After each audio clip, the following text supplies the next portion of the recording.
Magkasunod na ginamit ng Ukraine ang missile mula sa Amerika at United Kingdom sa ginawa nitong pag-atake laban sa Russia. Sagot ng Russia, asahan ng pagganti nito laban sa mga bansang kabilang sa North Atlantic Treaty Organization o NATO. Yan at iba pang mga napapanahong balita mula sa iba't ibang panig ng mundo sa loob ng 1 minuto sa Global Headlines Report ni James Galange.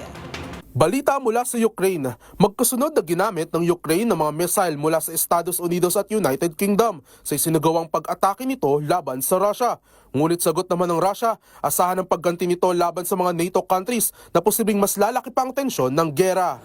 Sa iba pang balita, naharap naman sa death penalty ang isang babae mula Thailand matapos nitong lasunin gamit ang cyanide ang 14 na pinagkakautangan nito mula sa sugal. Ayon sa mga otoridad, nakumpirma ang kaso ng pagpatay ng suspect mula sa mga fingerprint na natagpuan sa pinangyarihan ng insidente. Samantala, good news naman mula sa Vatican City. Inanunsyo na ni Pope Francis ang canonization bilang santo ni Blessed Carlo Acutis sa Abril ng susunod na taon. Si Blessed Carlo Acutis ang magiging kauna-unahang millennial na kikilalaning santo ng simbahang Katolika. At iyan ang 1 minutong hatid ng mga pinakamainit at napapanahong balita sa iba't ibang panig ng mundo. Para sa MBC TV Network News, ito si James Galange, una sa Pilipinas, una sa Pilipino.